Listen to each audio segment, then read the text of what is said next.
ನಮಸ್ತೆ Deere aspirants, ನಾನು ನಿಮ್ಮ ಪ್ರೀತಿಯ ಕಿಟ್ಟಿ.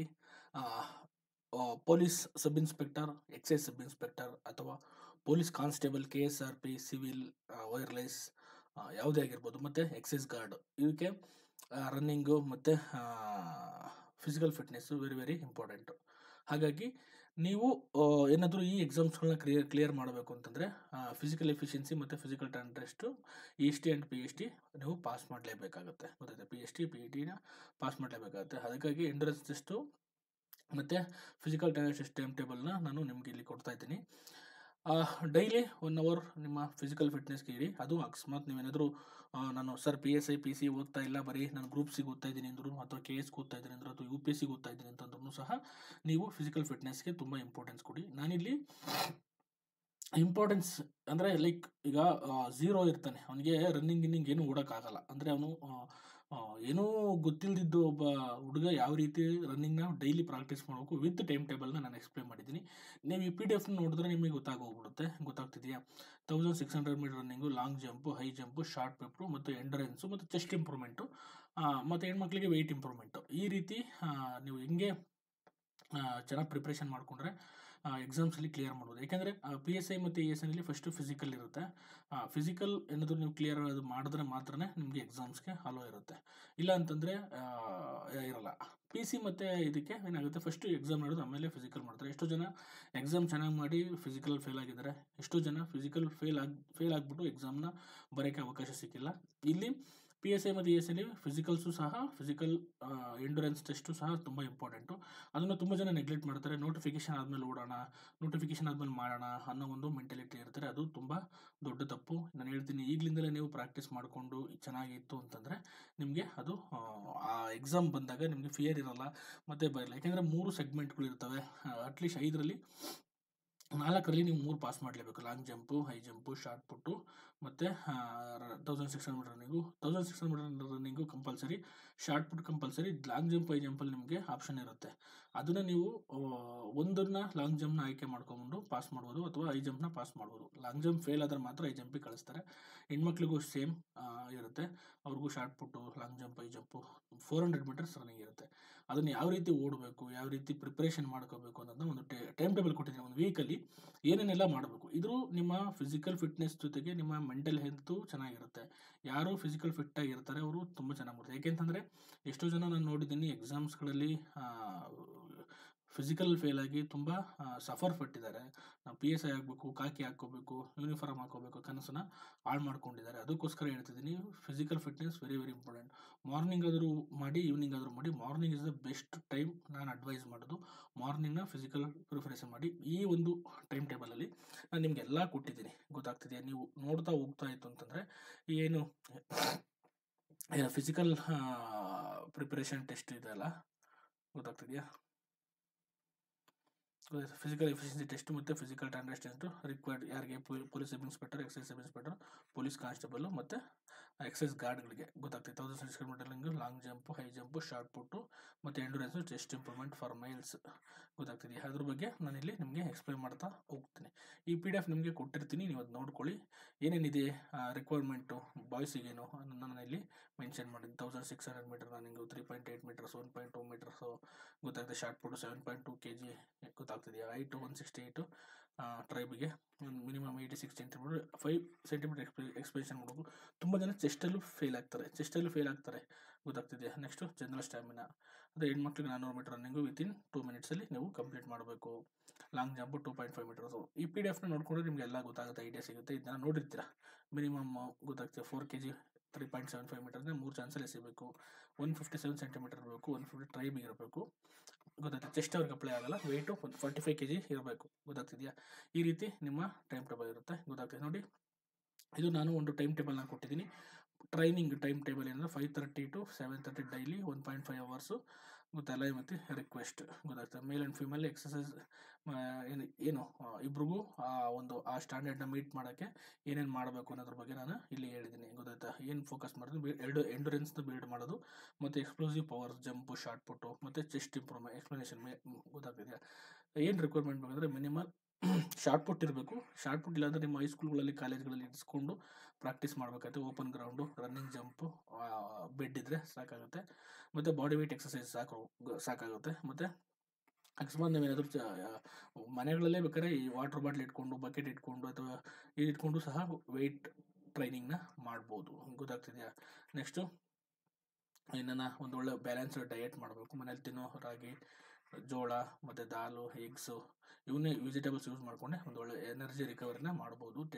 ಮತ್ತು ರೆಸ್ಟು 8 to 9 ಅವರ್ಸು ಸ್ಲೀಪ್ ಇರಬೇಕು. 8 ಅವರ್ಸ್, ಅಟ್ಲೀಸ್ಟ್ 7 to 8 ಅವರ್ಸ್ ಆದರೂ ನೀವು ನಿದ್ದೆ ಚೆನ್ನಾಗಿ ಮಾಡಬೇಕು. Next weekly structure 6 days training, 1 day rest ಅಥವಾ ರಿಕವರಿ ಡೇ ಅಂತ ಕರೀತಾರೆ ಸಂಡೇನ. ಗೊತ್ತಾಗ್ತಿದೆಯಾ? ಇದು ಏನು ಪ್ರಿಪ್ರೇಷನ್ನು ನೀವು 5:30 to 7:30 ಮಾಡಿದ್ರೆ ಒಳ್ಳೆ ಟೈಮ್ ಆಗೋದು. ಗೊತ್ತಾಗ್ತಿದೆ? ಇದಕ್ಕೆ 2 ಮೇಲ್ ಮತ್ತು ಫೀಮೇಲ್ ಇಬ್ರಿಗೂ ಇದನ್ನು ಮಾಡಿದ್ದೀವಿ. ಹೆಂಗೆ ಓಡಬೇಕು, ಯಾವ ರೀತಿ ನಿಮ್ಮ ಸ್ಟ್ಯಾಮಿನ ಬೆಳೆಸ್ಕೋಬೇಕು ಅನ್ನೋದ್ರ ಬಗ್ಗೆ ನಾನಿಲ್ಲಿ ನಿಮಗೆ ಕೊಟ್ಟಿದ್ದೀನಿ. ಎಕ್ಸಾಂಪಲ್ ಮಂಡೇ ನೋಡಿ, ಮಂಡೇ ಡೇ 1 ಅಂತ ಅವತ್ತೇನು ಮಾಡಬೇಕು ಅಂದರೆ ರನ್ನಿಂಗ್ ಮತ್ತು ಎಂಡೂರೆನ್ಸ್ ಮೇಲೆ ಫೋಕಸ್ ಮಾಡಬೇಕು. 5:30 ಹೋದಾಗ ವಾರ್ಮ್ ಅಪ್ ಮಾಡಬೇಕು. 10 minutes ವಾರ್ಮ್ ಅಪ್ ಎಕ್ಸಸೈಸ್ಗಳು. ಗೊತ್ತಾಯ್ತಾ? ವಾರ್ಮ್ ಅಪ್ ಮಾಡಬೇಕು. ಏಕೆಂದರೆ ಬಾಡಿ ವಾರ್ಮ್ ಆದರೆ ಚೆನ್ನಾಗಿ ನೀವು ಪರ್ಫಾರ್ಮ್ ಮಾಡ್ತೀವಿ ಮತ್ತು ಯಾವುದೇ ಥರ ಇಂಜುರೀಸ್ ಆಗಲ್ಲ. ಗೊತ್ತಾಗ್ತದೆ? ಕೆಲವ್ರು ಏನು ಮಾಡ್ತಾರೆ, ಡೈರೆಕ್ಟಾಗಿ ಓಡೋಕ್ಕೆ ಸ್ಟಾರ್ಟ್ ಮಾಡಿಬಿಡ್ತಾರೆ. ತಪ್ಪದು. ಫಸ್ಟು ವಾರ್ಮ್ ಅಪ್ ಮಾಡಿ ಆಮೇಲೆ ಏನು ಮಾಡಿ, ಲೈಟಾಗಿ 1-2 ರೌಂಡು ವಾಕ್ ಮಾಡಿ ಆಮೇಲೆ ನೀವೇನು ಮಾಡಿ ರನ್ ಮಾಡೋಕ್ಕೆ ಸ್ಟಾರ್ಟ್ ಮಾಡಿ. ಡೈರೆಕ್ಟಾಗಿ ರನ್ನಿಂಗ್ ಇಳಿಬೇಡಿ ಯಾವತ್ತೂ. First dynamic stretches, leg swings, arm circles, high knees ಎಲ್ಲ ಮಾಡಿ, ಅದೇ ಇವೆಲ್ಲ ಏನು warm up exercise. 2 minute long jog. ಗೊತ್ತಾಯ್ತಾ? 2 minute ಲೈಟ್ ಜಾಗು. ಸರಿ, ಒಂದು ಸ್ವಲ್ಪ ದಿನ ಹೇಳಿ ವಾಕ್ ಅಥವಾ ಲೈಟಾಗಿ ಜಾಗ್ ಮಾಡಬೇಕು. ಆಮೇಲೆ ಮೇನ್ ವರ್ಕೌಟಿಗೆ ಬರಬೇಕು. ಇದು ಮೇಲ್ಸಿಗೆ ಇಂಟರ್ವಲ್ ರನ್ನಿಂಗು. ಗೊತ್ತಾ? 30 minutes 4 into 400 meters ಸ್ಪ್ರಿಂಟ್ ಹೊಡಿಬೇಕು. ಸ್ಪ್ರಿಂಟ್ ಅಂತಂದರೆ ಫಸ್ಟು ಒಂದು ರೌಂಡ್ ಓಡಬೇಕು. ಒಂದು ರೌಂಡ್ ಓಡಿ 4 ರೌಂಡು ಇಂಟು 400 meter. ಗೊತ್ತಾಗ್ತದೆ? 1600 meter ಆಗುತ್ತೆ. ಸ್ಪ್ರಿಂಟ್ಸ್ ಎಫರ್ಟ್ ಅಂದರೆ ಹೇಗೆ ಗೊತ್ತಾ? ಫಸ್ಟು ನೀವೇನು ಮಾಡಬೇಕು, ಇದನ್ನು ಟೈಮ್ ಇಟ್ಕೋಬೇಕು ಫಸ್ಟು. ಗೊತ್ತಾಯ್ತಾ? ನಾನು ಎಷ್ಟು ನಿಮಿಷದಲ್ಲಿ ಓಡ್ತಿದ್ದೀನಿ, ಫಸ್ಟ್ ಡೇ ಎಷ್ಟು ನಿಮಿಷದಲ್ಲಿ ಓಡ್ತಿದ್ದೀನಿ, ನಾನು ಅಕಸ್ಮಾತ್ ನನಗೇನು ಗೊತ್ತೇ ಇಲ್ಲ ಅಂತಂದಾಗ ನೀವೇನು ಮಾಡಬೇಕು, ಎಷ್ಟು ನಿಧಾನಕ್ಕೆ ಓಡಿ ಟೈಮ್ ತೊಗೊಳ್ಳಿ. ಎಷ್ಟು ಟೈಮ್ ತೊಗೊಳುತ್ತೆ ನೋಟ್ ಮಾಡಿ ಇಟ್ಕೊಳ್ಳಿ. ಗೊತ್ತಾಯ್ತಾ? ನೋಟ್ ಮಾಡಿ ಇಟ್ಕೊಳ್ಳಿ. ಬರ್ತಾ ಟೈಮ್ನ, ಈಗ ಅಕಸ್ಮಾತು ನೀವು 400 meter ಓಡೋಕ್ಕೆ 3 minutes ತೊಗೊಂಡಿದ್ದೀನಿ. 1 ರೌಂಡ್ ಓಡೋಕ್ಕೆ 3 minutes, 2ನೇ ರೌಂಡ್ ಓಡೋಕ್ಕೆ 3 minutes, 3ನೇ ರೌಂಡ್ ಓಡೋಕ್ಕೆ 3.5 ಇಲ್ಲ 3.5, ಇದು 4 minutes ಅಂದ್ಕೊಳ್ಳಿ. 3ನೇ ರೌಂಡ್ ಓಡೋಕ್ಕೆ 5 minutes ತೊಗೊಂಡ್ರೆ ಅಂದ್ಕೊಳ್ಳಿ. ಈಗ ಇದರಲ್ಲಿ ರೆಡ್ಯೂಸ್ ಮಾಡ್ತಾ ಬರಬೇಕು. ಗೊತ್ತಾಗ್ತಿದೆಯಾ? ಇದನ್ನು ರೆಡ್ಯೂಸ್ ಮಾಡ್ತಾ ಬಂತು ಅಂತಂದರೆ ನಿಮ್ಗೇನಾಗುತ್ತೆ, ಅದು ರನ್ನಿಂಗು ಹೋಗ್ತಾ ಪ್ರಾಕ್ಟೀಸ್ ಆಗ್ತಾ ರನ್ನಿಂಗು ಬರುತ್ತೆ. ಗೊತ್ತಾಗ್ತಿದೆಯಾ? ನೆಕ್ಸ್ಟು ಅದಾದಮೇಲೆ 4 into 400 ಸ್ಪ್ರಿಂಟ್ ಆದಮೇಲೆ ಏನು ಮಾಡಬೇಕು, 20 minutes 2 kilometer ಜಾಗ್ ಮಾಡಬೇಕು. ಮಾಡರೇಟ್ ಫೇಸಲ್ಲಿ ಜಾಗ್ ಮಾಡಬೇಕು. 10 to 12 minutes per kilometer ಒಂದಿರಬೇಕು. Next core exercise very important. Core exercise very important ಇರುತ್ತೆ. ಯಾಕೆಂದರೆ ನಿಮ್ಮ ಕೋರ್ ಸ್ಟ್ರಾಂಗ್ ಇತ್ತು ಅಂದರೆ, ಹೊಟ್ಟೆ ಏನು ಅಬ್ಡಮನ್ ಥಿಂಕ್ ಅದು ಚೆನ್ನಾಗಿ ಕೋರ್ ಸ್ಟ್ರಾಂಗ್ ಆಗಿತ್ತು ಅಂತಂದರೆ ರನ್ನಿಂಗ್ ಎಲ್ಲ ಚೆನ್ನಾಗುತ್ತೆ. ಅದಕ್ಕೆ ಪ್ಲ್ಯಾಂಕ್ಸು ಮತ್ತು ರಷ್ಯನ್ ಟ್ವಿಸ್ಟು ಮತ್ತು ಇದು ಏನು ಕ್ರಂಚಸ್ಗಳನ್ನ ನೀವು ಮಾಡ್ಬೋದು. ಇದು ಮಂಡೇ ಮೇಲ್ಗೆ. ಫೀಮೇಲ್ ಇದು ಅಷ್ಟೇ 4 into 100 meter ಸ್ಪ್ರಿಂಟ್ ಅವರು ಓಡ್ಬೇಕು ನಿಧಾನಕ್ಕೆ. ಟೈಮ್ ಲ್ಯಾಪ್ಸ್ನ ಎಷ್ಟು ಮಿನಿಟ್ಸಲ್ಲಿ ಓಡ್ತಾರೆ ಅಂತ ನೋಟ್ ಮಾಡ್ಕೊಳ್ಳಿ. ಆಮೇಲೆ ಅದು ನೋಡಿಕೊಂಡು ರೆಡ್ಯೂಸ್ ಮಾಡ್ತಾ ಬನ್ನಿ. ನೆಕ್ಸ್ಟ್ ಅವರು ಅಷ್ಟೇ 1 kilometer ಜಾಗ್ ಮಾಡಿ ಮಾಡರೇಟ್ ಫೇಸಲ್ಲಿ. ಗೊತ್ತಾಗ್ತಿದೆ? ಕೋರ್ ಅಬ್ಡಮನ್ ಸಹ ಪ್ಲ್ಯಾಂಕ್ಸು ರಷ್ಯನ್ ಟ್ವಿಸ್ಟ್ ಮಾಡಿ ಕಾಮ್ ಡೌನ್ ಮಾಡಬೇಕು ಇಬ್ರು. ಏನು ಗೊತ್ತಾ? Static stretches. ಗೊತ್ತಾಗ್ತಿದೆಯಾ? ಗೊತ್ತಾಯ್ತು? ಲಾಸ್ಟಿಗೆ ಇವರು ಆದಮೇಲೆ ಸ್ಟ್ರೆಚಸ್ ಎಲ್ಲ ಮಾಡಿ ವಾರ್ಮ್ ಡೌನ್ ಮಾಡಿ ಹೋಗಬೇಕು. ಗೊತ್ತಾಗ್ತಿದೆಯಾ?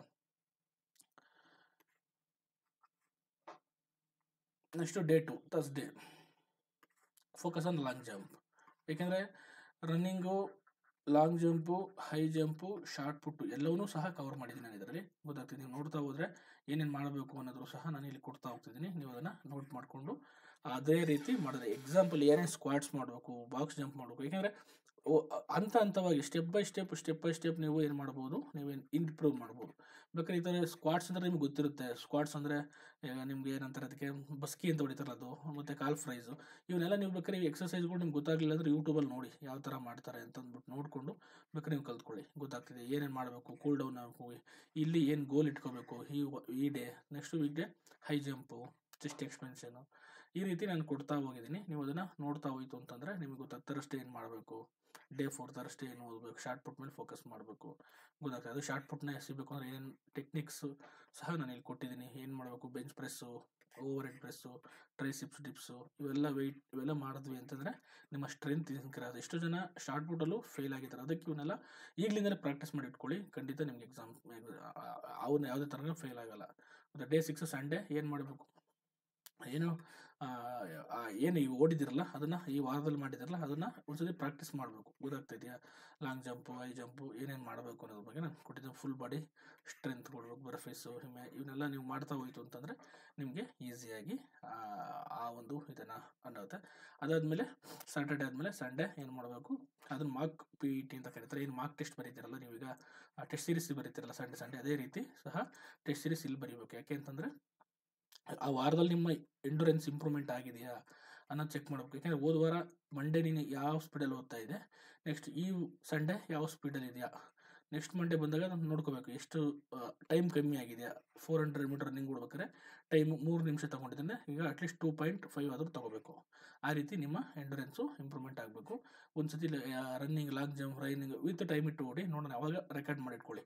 ಎವ್ರಿ ವೀಕು ಚೆಕ್ ಮಾಡಿ, ಎವ್ರಿ ವೀಕು ಸಂಡೇ ಚೆಕ್ ಮಾಡಿ. ನಿಮ್ಮ ಫುಲ್ ಏನು PET ಎಕ್ಸಾಮ್ ಹೆಂಗೆ ನಡೀತೆ ಅದೇ ರೀತಿ ಫಸ್ಟು ರನ್ನಿಂಗ್ ಓಡಿ, ಆಮೇಲೆ ಲಾಂಗ್ ಜಂಪ್ ನಗಿರಿ, ಆಮೇಲೆ ಹೈ ಜಂಪ್ ನಗಿರಿ, ಆಮೇಲೆ ಶಾರ್ಟ್ ಪುಟ್ ನಗಿರಿ, ಆಮೇಲೆ ನಿಮ್ಮ ಒಂದು ಫುಲ್ಲು ಟೆಸ್ಟ್ ಮುಗಿಯುತ್ತೆ. ಅದನ್ನೆಲ್ಲ ನೋಟ್ ಮಾಡಿ ಇಟ್ಕೊಂಡಿರಿ. ಯಾವಾಗ ಎಷ್ಟು ರನ್ನಿಂಗ್ ಓಡ್ತಾ ಇದ್ದೀನಿ, ಎಷ್ಟು ಉದ್ದ ನೆಗಿತಾ ಇದ್ದೀನಿ, ಎಷ್ಟು ಹೈಟ್ ನೆಗಿತಾ ಇದ್ದೀನಿ, ಮತ್ತು ಎಷ್ಟು kg ಎಷ್ಟು ದೂರ ಎಸಿತಾ ಇದ್ದೀನಿ, ಇದನ್ನೆಲ್ಲ ನೋಟ್ ಮಾಡಿ ಇಟ್ಕೊಂಡು ನೆಕ್ಸ್ಟ್ ವೀಕ್ ಮತ್ತೆ ಅದೇ ಥರ ಚೆಕ್ ಮಾಡಿ. ಸಂಡೇ ಮತ್ತೆ ಅದೇ ಥರ ಚೆಕ್ ಮಾಡಿದಾಗ ನಿಮಗೆ ಗೊತ್ತಾಗುತ್ತೆ. ಇದೇ ಥರ ನೀವು ಫೀಮೇಲ್ಸು ಸಹ ಮಾಡಬೇಕು. ಗೊತ್ತಾಗ್ತಿದೆಯಾ? ನೆಕ್ಸ್ಟು ಏನು ಟಿಪ್ಸ್ ನನ್ನ ಕಡೆಯಿಂದ ಅಂದರೆ ಟ್ರ್ಯಾಕ್ ಪ್ರೋಗ್ರೆಸ್. ನಿಮ್ಮ ಪ್ರೋಗ್ರೆಸ್ನ ಪ್ರತಿ ಎಷ್ಟು ಎಸಿತೀರ ಅನ್ನೋದನ್ನ ನೀವು ಮೆಷರ್ ಮಾಡಿ ಇಟ್ಕೊಳ್ಳಿ. ನೆಕ್ಸ್ಟು ಡಯಟ್ ಸಪೋರ್ಟು, ಒಳ್ಳೆ ಲೋ ಕಾಸ್ಟ್ ಡಯಟು, ರಾಗಿ ಮುದ್ದೆ, ನಿಮ್ಮ ಏನು ಊಟನ ಚೆನ್ನಾಗಿ ಮಾಡ್ಕೊಳ್ಳಿ. ಮತ್ತು ಪ್ರಾಕ್ಟೀಸ್ ಒಂದು ಸ್ವಲ್ಪ ಹೊತ್ತು ಏನು ಮಾಡಿ, ಯೋಗಾಸನ ಅಂದರೆ ಈ ಉಸಿರು ಎಳ್ಕೊಳೋದು ಬಿಡೋದು ಅದನ್ನು ಇನ್ನೇಲಿ ಎಕ್ಸೈಲ್ ಮಾಡ್ಬೇಕು. ಯಾಕೆಂದರೆ ನೀವು ಚೆಸ್ಟು ಇದಕ್ಕೆ ಹೋದಾಗ ಅದನ್ನು ಇಷ್ಟು ಜನಕ್ಕೆ ಉಸಿರು ಜಸ್ಟ್ ಎಕ್ಸ್ಪೆನ್ಸ್ ಮಾಡೋಕ್ಕೂ ಬರಲ್ಲ. ಅದನ್ನೆಲ್ಲ ಪ್ರಾಕ್ಟೀಸ್ ಮಾಡಿ ಈಗಲಿಂದಲೇ. ಮತ್ತು ವೆಯ್ಟ್ ಮೇಂಟೆನೆನ್ಸು ಗೊತ್ತಾಯ್ತು, ಹೆಣ್ಮಕ್ಳು 45 kg ಮೇಲೆ ಬರಲೇಬೇಕು. ಅದನ್ನು ಚೆನ್ನಾಗಿ ಒಳ್ಳೆ ಪ್ರೋಟೀನ್ ಮತ್ತು ರಿಚ್ ಫುಡ್ಡು ಚೆನ್ನಾಗಿರೋ ಫುಡ್ನ ತಿನ್ನಿ. ಎಗ್ಗು ಆಗಿರ್ಬೋದು, ದಾಲ್ ಆಗಿರ್ಬೋದು, ಪನ್ನೀರ್ ಆಗಿರ್ಬೋದು, ಮಟನ್ ಆಗಿರ್ಬೋದು, ಚಿಕನ್ ಆಗಿರ್ಬೋದು, ಚೆನ್ನಾಗಿ ತಿನ್ನಿ. ಗೊತ್ತಾಗ್ತಿದೆಯಾ? Next injury prevention, warm up ಮಾಡ್ಬೇಕಾದ್ರೆ ಮತ್ತು ಕೂಲ್ ಡೌನ್ ಮಾಡೋದು ವೆರಿ ಮ್ಯಾಂಡೇಟರಿ. ಯಾಕೆಂದರೆ ನಿಮ್ಮ ಏನು ರನ್ನಿಂಗು ಮತ್ತು ನೀವು ಪ್ರಾಪರ್ ರನ್ನಿಂಗ್ ಮಾಡಿದ್ರೆ, ವಾರ್ಮ್ ಅಪ್ ಡೌನ್ ಮಾಡಿದ್ರೆ ನಿಮ್ಮ ಬಾಡಿ ಚೆನ್ನಾಗಿರೋದು. ಇಲ್ಲ ಅಂತಂದರೆ ಇಂಜುರೀಸ್ ಆಗ್ತವೆ. ಮತ್ತು ಒಂದು ಒಳ್ಳೆ ಫುಟ್ವೇರ್ ಅಂದರೆ ಲೈಕ್ ಶೂ ಹಾಕ್ಕೊಂಡು ಪ್ರಾಕ್ಟೀಸ್ ಮಾಡ್ತೀರಾ ಅಥವಾ ನೀವು ಬೇರೆ ಫುಟಲ್ಲಿ ಪ್ರಾಕ್ಟೀಸ್ ಮಾಡ್ತೀರಾ ನೋಡಿ ನಿಮಗೆ ಬಿಟ್ಟಿದ್ದು. ಬಟ್ ಯಾವುದನ್ನು ಪ್ರಾಕ್ಟೀಸ್ ಮಾಡ್ತೀರಾ ಅದನ್ನು ಈಗಲಿಂದಲೇ ಕಂಟಿನ್ಯೂ ಮಾಡ್ಕೊಳ್ಳಿ. ಪ್ರಾಕ್ಟೀಸ್ ಎನ್ವೈರ್ಮೆಂಟ್ ಗೊತ್ತಾಗ್ತಿದೆ. ಒಂದು ಗ್ರೌಂಡು ಏನು ನಿಮ್ಮ ಸುತ್ತಮುತ್ತಲ ಗ್ರೌಂಡ್ಗಳಲ್ಲಿ ಓಡಿ, ಗ್ರೌಂಡ್ ಇಲ್ಲ ಅಂತಂದರೆ ರೋಡಲ್ಲೇ ಓಡಿ, ಬಟ್ ಹುಷಾರು, ವೆಹಿಕಲ್ಸ್ ಎಲ್ಲ ಇರ್ತವೆ, ಭಾಳ ಕೇರ್ಫುಲ್ಲಾಗಿ ಓಡಿ. ಗೊತ್ತಾಯ್ತು? ಒಬ್ಬರು ಮೆಂಟರ್ ಹತ್ರ ಫಸ್ಟ್ ಡಿಸ್ಕಸ್ ಮಾಡ್ಕೊಳ್ಳಿ. ಯಾರಾದರೂ ಫಿಸಿಕಲ್ ಪಾಸ್ ಆಗಿರೋ ಇರ್ತಾರಲ್ಲ ಅವ್ರ ಜೊತೆ ಫೋಕಸ್ ಮಾಡಿ ಅವ್ರನ್ನ ಭಾನುವಾರ ಕರ್ಕೊಂಡೋಗಿ ಅವ್ರ ಜೊತೆ ಒಂದ್ಸತಿ ತೋರಿಸಿ, ನೀವು ಹೆಂಗೆ ಓಡ್ತೀರಾ ಅಥವಾ ನಿಮ್ಮ ಸ್ಟೈಲ್ ಹೆಂಗಿದೆ ಅಥವಾ ನಿಮ್ಮ ಪೋಸ್ಚರ್ ಹೆಂಗಿದೆ ಅನ್ನೋದ್ರ ಬಗ್ಗೆ ಎಲ್ಲ ತೋರಿಸಿದ್ರೆ ಅವರು ಗೈಡ್ ಮಾಡ್ತಾರೆ ಯಾವ ರೀತಿ ಅನ್ನೋಕೆ. ಯಾಕೆಂದರೆ ಇಂಪಾರ್ಟೆಂಟು. ನೀವು ಏನು ಸರ್ ಇದೆಲ್ಲ ಹೇಳ್ತಾ ಇದ್ದೀರಾ ಅಂತಂದರೆ ಖಂಡಿತ ಇಂಪಾರ್ಟೆಂಟ್. ಯಾಕೆ ಅಂತಂದರೆ ಎಷ್ಟೋ ಜನ ಫೇಲ್ ಆಗ್ತಾರೆ. ಕರೆಕ್ಟಾಗಿ ಪ್ರಾಪರಾಗಿ long jump, high jump, short put ಯಾವುದ್ರಲ್ಲಿ ಬೇಕಾದ್ರೂ ಫೇಲ್ ಆಗ್ಬೋದು. ಅದಕ್ಕೋಸ್ಕರ ನಾನು ಅದೆಲ್ಲ ಅವಾಯ್ಡ್ ಮಾಡೋಕ್ಕೆ ಎಷ್ಟು ದಿನದಿಂದ ಕನಸು ಕಟ್ಕೊಂಡು ಕೂತ್ಕೊಂಡಿರ್ತಾರೆ. ಒಂದು ಫಿಸಿಕಲ್ ಫೇಲ್ ಆಯಿತು ಅಂದರೆ ನಿಮ್ಗೆ ಎಕ್ಸಾಮ್ ಅದಕ್ಕೆ ಅಲೋನೇ ಇರಲ್ಲ. ಅದಕ್ಕೋಸ್ಕರ ಅರ್ಥ ಮಾಡ್ಕೊಳ್ಳಿ. ನಾನು ಹೇಳೋದು ಫಿಸಿಕಲ್ ಎಂಡ್ಯೂರೆನ್ಸ್ ಟೆಸ್ಟು ಮತ್ತು ಫಿಸಿಕಲ್ ಸ್ಟಡೀಸ್ ಟೆಸ್ಟ್ನ ಚೆನ್ನಾಗಿ ಈಗಲಿಂದಲೇ ಪ್ರಾಕ್ಟೀಸ್ ಮಾಡಿ. ESI PSI ಕೊಡೋರು ಇದು ನಿಮಗೆ ಎಲ್ಲ ಥರ ಅಡ್ವಾಂಟೇಜ್ ಆಗುತ್ತೆ. ಬಾಡಿ ಚೆನ್ನಾಗಿರುತ್ತೆ, ಹೆಲ್ತ್ ಚೆನ್ನಾಗಿರುತ್ತೆ, ಮೆಂಟಲ್ ಹೆಲ್ತ್ ಚೆನ್ನಾಗಿರುತ್ತೆ, ಫಿಸಿಕಲಾಗಿ ಫಿಟ್ ಆಗಿರ್ತೀರ. ಗೊತ್ತಾಗ್ತಿದೆಯಾ? ಯಾವುದೇ ಥರ ಕಾಯಿಲೆಗಳು ಬೀಳಲ್ಲ ಅಂತ ಹೇಳ್ತಾ, ಈ ಥರ ನೀವು ಡೈಲಿ ಪ್ರಾಕ್ಟೀಸ್ ಮಾಡ್ತಾ ಇರಬೇಕು. ಅಪ್ ಟು ಇಲ್ಲಿವರೆಗೆ ನಿಮ್ಮ ಫಿಸಿಕಲ್ ಎಂಡ್ಯೂರೆನ್ಸ್ ಎಕ್ಸಾಮ್ ಮುಗಿಯೋವರೆಗೂ ನೀವು ಪ್ರಾಕ್ಟೀಸ್ ಮಾಡ್ತಾ ಇರಬೇಕು. ಆ ಪ್ರಾಕ್ಟೀಸ್ ಮಾಡಿದ್ರೆ ತುಂಬ ಎಫೆಕ್ಟಿವ್ ಆಗಿ ಇರುತ್ತೆ. ಗೊತ್ತಾಗ್ತಿದೆ? ಅದಕ್ಕೋಸ್ಕರ ಇದನ್ನು ಅರ್ಥ ಮಾಡ್ಕೊಳ್ಳಿ. ನಾನು ಹೇಳೋದನ್ನ ನೀವು ಇದನ್ನು ನೆಗ್ಲೆಕ್ಟ್ ಮಾಡಬೇಡಿ. ಖಂಡಿತ ಫಿಸಿಕಲ್ ಫಿಟ್ನೆಸ್ನ ಈಗ ಅದು PSI ಮಿಷನ್ ಎಕ್ಸ್ ಸ್ಟೂಡೆಂಟ್ಸ್ಗಳು ತುಂಬ ಜನ ಓಡ್ತಾ ಇಲ್ಲ, ನನಗೆ ಗೊತ್ತು. ನಾನು ಅದನ್ನು ಹೇಳಿದ್ದೀನಿ. ಒಂದಿನ ನಿಮಗೆ ಸ್ವಲ್ಪ ಅಲ್ಲಿ ಗ್ರೌಂಡ್ ಎಲ್ಲ ರೆಡಿ ಆದಮೇಲೆ ಖಂಡಿತ ನಿಮಗೆ ಡೈಲಿ ಪ್ರಾಕ್ಟೀಸ್ ಮಾಡಿದ್ವಿ. ನೋಟಿಫಿಕೇಶನ್ ಅದರಂತೂ ರೆಗ್ಯುಲರಾಗಿ ಪ್ರಾಕ್ಟೀಸ್ ಮಾಡಿಸ್ತೀವಿ.